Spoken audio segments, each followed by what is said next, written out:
All right, today we are digging into a really powerful and honestly an often overlooked story about American history. It's all captured by this single haunting phrase: the half has never been told.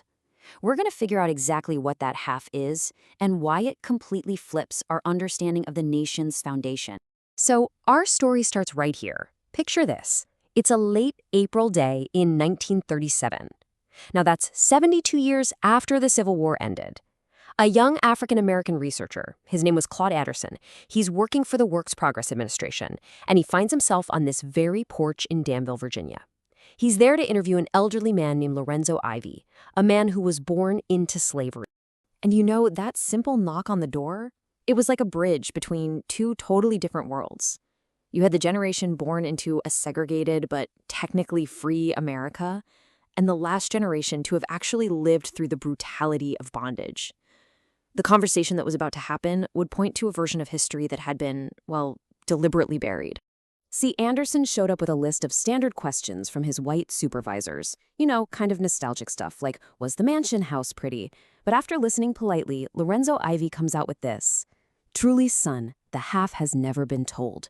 It just cuts right through the official script, doesn't it? It suggests there's this whole other hidden history, a story way bigger and more brutal than the one America was telling itself. So that's the big question, right? What is this half he's talking about? Well, to really get the story that hasn't been told, first we have to understand the story that has been told for generations, the story that shaped those interview questions and pretty much defined America's memory of slavery for almost 100 years. So let's take a look at that official narrative. For decades and decades after the Civil War, a very specific, almost sanitized version of slavery really took hold in the American imagination. It was a story built for comfort, not really for truth. You had mainstream historians, politicians, textbooks. They were all pushing the same narrative. The story went something like this. Slavery was this backward, inefficient system. It was old, it was static, it belonged to some bygone era. And, crucially, that it actually held the American economy back. And you can see why this version of history was so convenient, right? It let the nation look at its incredible economic growth in the 19th century and see it as something totally separate from the institution of slavery. This was the story you saw in blockbuster movies like Birth of a Nation. It's what was taught in schools all over the country. It was a story of progress that just neatly sidestepped its horrific human cost. But see, that wasn't the story Lorenzo Ivy remembered. Not at all. His other half, it wasn't about some static, unprofitable system. It was about a modern, brutal, and terrifyingly efficient engine of capitalism. Just listen to his words. He's talking about a cotton fever, this relentless, all-consuming drive for profit that literally tore his family apart. People weren't just property. They were commodities, shipped like cattle to new places to generate even more wealth. This doesn't sound like a backward system, does it? It sounds like a dynamic, expanding, and absolutely ruthless enterprise. And the numbers? They totally back him up. Far from being some dying institution, slavery was exploding. Between the American Revolution and the Civil War, the number of enslaved people in the U.S. multiplied 5 times over. That signals an industry in a massive, massive growth phase. And this growth was fueled by a huge forced migration.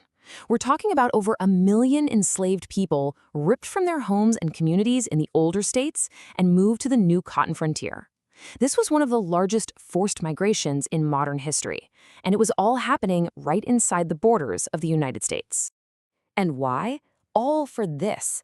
Cotton production just skyrocketed from basically nothing in 1790 to nearly 2 times billion pounds by 1860. This wasn't just another crop. It was the essential raw material for the Industrial Revolution. It made the American South the dominant player in the entire global economy. So here it is. This is the crucial point. The sanitized story paints slavery as a footnote, a drag on the American economy.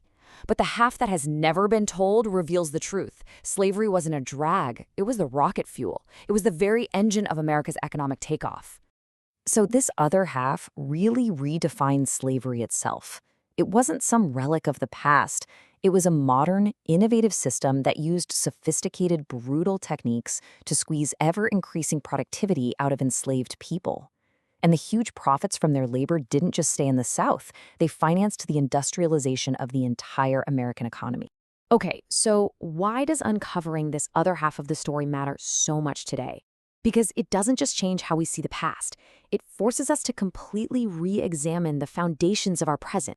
The author Ralph Ellison gave us this incredibly powerful metaphor. He said that American history isn't a story that happens alongside slavery, but one that happens on top of it. The forced labor of enslaved people was the very stage for the nation's development. And that's really the core truth of the other half. It's this idea that American wealth and power aren't separate from slavery. They're built directly on the commodification, the suffering, and the stolen labor of enslaved African Americans. And when you acknowledge this history, it changes everything. It reframes how we think about historic sites. They weren't just homes, they were labor camps. It fundamentally alters our debates today about economic inequality. And it clarifies that the Civil War wasn't just about abstract ideas. It was a fight over the future of this incredibly profitable economic system. And that brings us to our final thought. We started with Lorenzo Ivy's simple, powerful statement. And from there, we've uncovered a completely different narrative of American history that was just hiding in plain sight. It leaves us with a really critical question. If this story, the very economic foundation of the country, could be so effectively buried, what else don't we know?